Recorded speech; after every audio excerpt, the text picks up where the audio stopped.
My channel. Hello, welcome to today's should I say vlog. Today is not about tutorial. Okay, I'm just here to share the experience I had the first time I started using an industrial machine. Okay, anyways, my name is Gift and you're welcome to Gift Anti Couture. And in this channel we share sewing tutorials, we discuss about some topics when necessary. So today I just want to talk about this and this because I use this to learn. This was what I used when I was learning freehand. Okay, so where do I even start? Okay, after I finished learning, all right, so my boss took me to this fashion house to go and learn as a stylist so I can also start making my own money. Getting there, I realized that it's just industrial machines that they have. Though you already told me, but I just felt like, okay, let me go. Since it's my first time, I'm still going to learn. You get, I got there. The owner of the fashion house said that there is no manual machine, so I have to learn because my boss was someone that she trusted so much. So bringing me there, it means that that woman trusted my boss, and that means my boss believes in me that I can do some things. Okay, so when I got there, I was told that I'm going to learn, of which I did. And the first time I sat on industrial machine, my God, you see this mode, you see this pedaling. If you use industrial machine, you know, scared the hell out of me. So the only thing I found it easier was the passing of the thread, because it's almost like using this manual machine. All right, so after passing the thread, the guy showed me, because my colleague then put me through, showed me how to pass the thread, which I'm still going to show you guys for those that don't know how to use industrial machine. And when I sat on it and I put my leg, God, the way it vibrated under my foot, Jesus Christ, I screamed. But I had to learn, because if I allowed that day to pass, I was working on a commission. Okay, if I allowed that day to pass and the next day and I was not able to learn, that means the money has gone. Like, I've wasted 2 days without making money. So as a first timer, I had to, after passing the thread, let me see. So this is the thread here. You're going to put your thread like this, and then this hole here, you're going to pass it. Let me remove this. So just like this, let's assume this thread is cut out. Okay, so I'm just going to go ahead and show you how to pass this thread here like this. Sorry, might not take time. You can stand up, so drag it out. So when you are done, there is a three holes here. So you're going to pass it here. I'm coming, and then just like it's just simple, just like this manual machine. And then when you're there, you're going to pass it to this side, which I'm still going to show you how to do it. So after doing that, I started pedaling.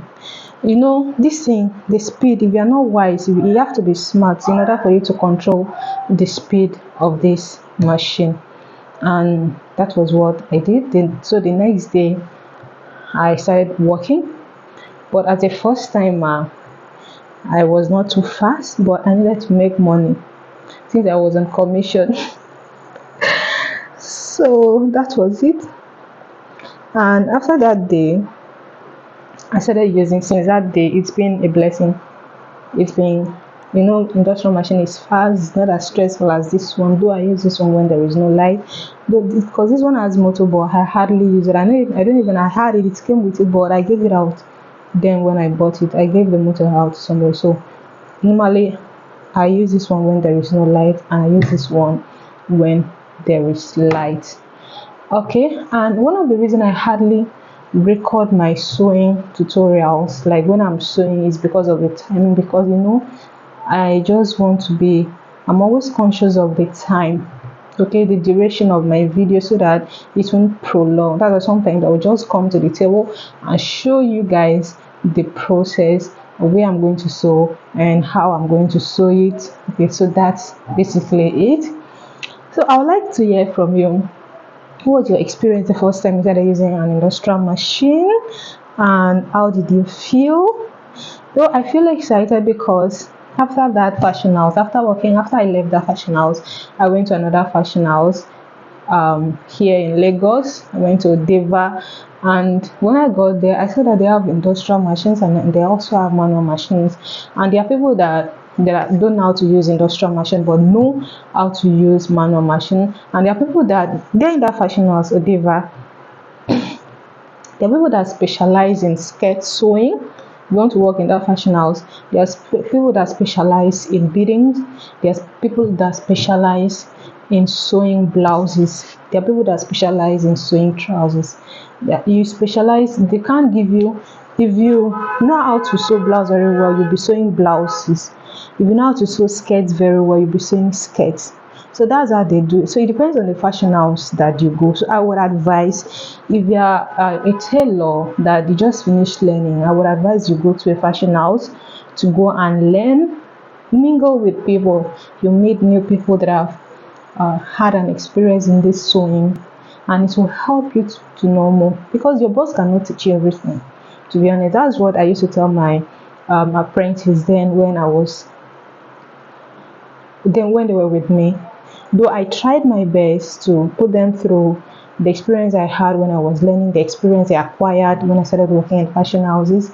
So I had to combine everything together. And then, so from if you start working in a fashion house, you learn how to do a neat finishing. That was one of those things that I learned. All right, I learned how to sew, because when I went to work in fashion house, like when I started learning, I wasn't told how to do the inner finishing, like your lining to lining, okay, and the fabric itself. That invisible sewing, I was not taught. So, but I went to fashion out and I learned it. I met people that have had experience in different ways, people that know how to sew more than me. You get, when you start working in a big fashion house, you get to meet people that have had like 20 to 25 years of experiences. Imagine you that just started like 5 years ago, so like 2 years ago or like a year ago. So those people must have had different experiences, and they choose to work in fashion house because they feel like they can make money more than opening their own shop. And that's just it. Okay, where do I start again? Okay. So that's just it. So I would advise you go out there and work as a stylist. You get paid. If you're staying in an area where they don't appreciate your work, like you know that you know how to sew very well, and they don't appreciate your work, they don't really appreciate the value you are giving, go out and work, go outside. You'll be paid more if you have a good agent that has good connections. Okay, you'll be paid more.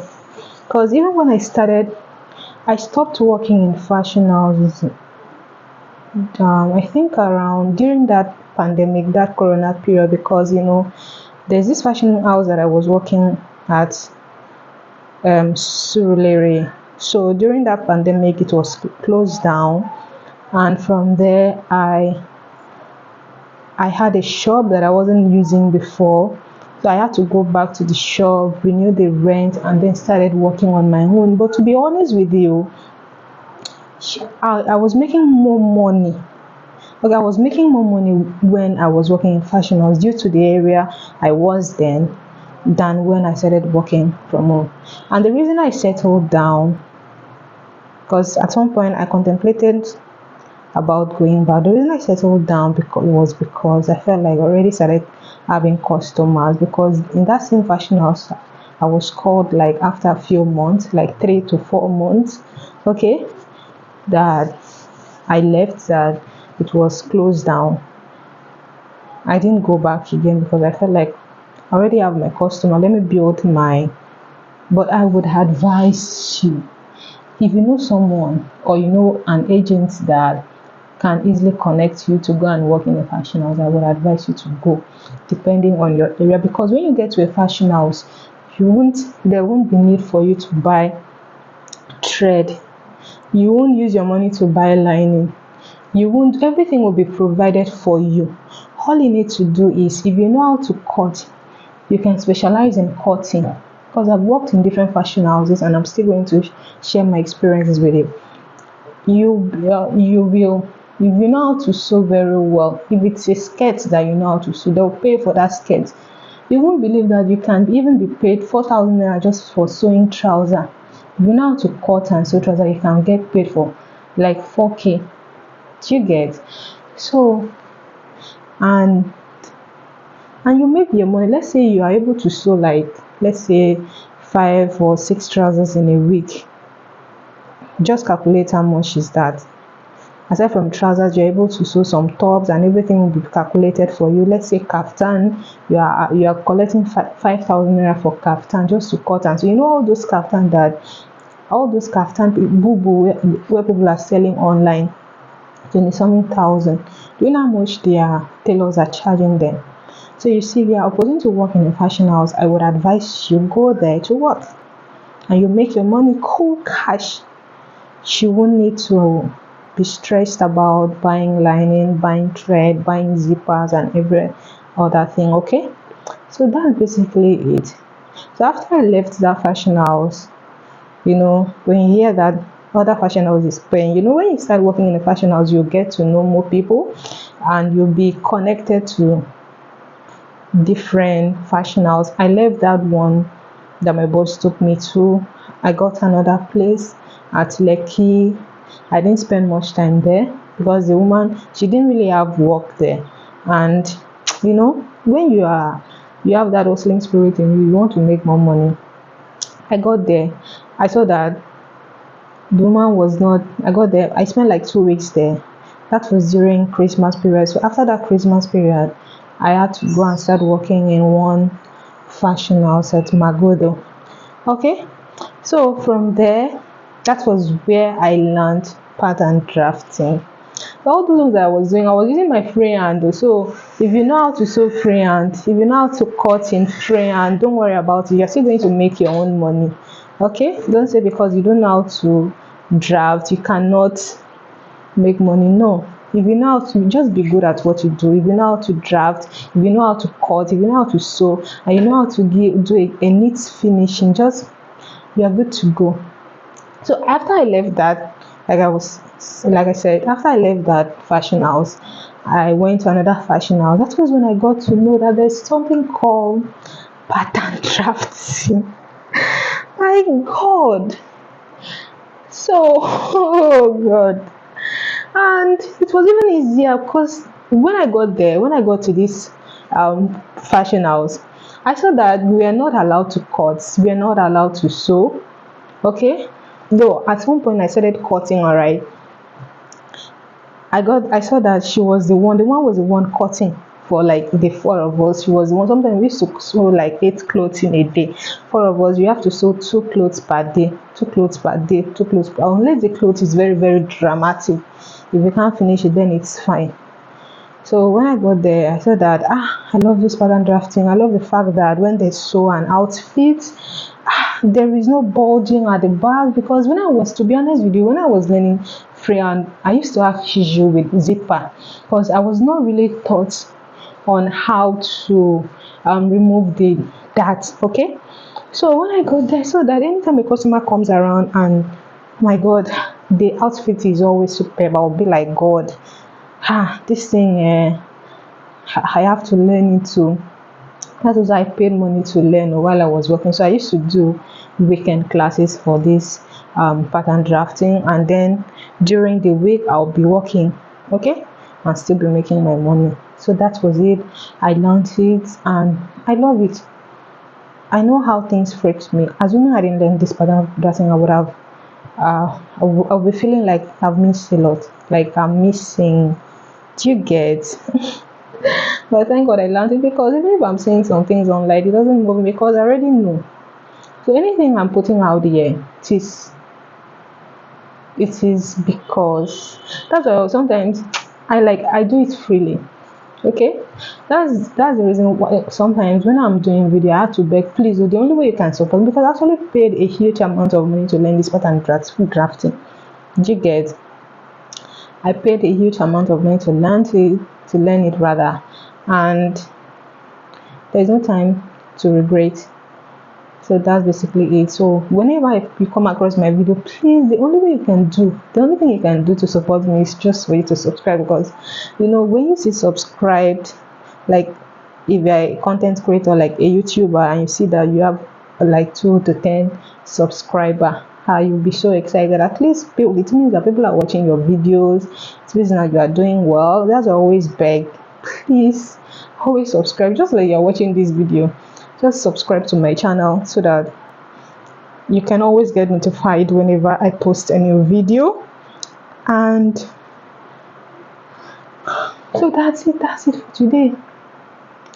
Maybe I'm going to talk about something else in my next video, right? Probably my experience I had when I started having my own shop, when I started working on my own, the mistakes I made, and the relationships I had with my apprentice. Okay, so let's just cut this one. See you later.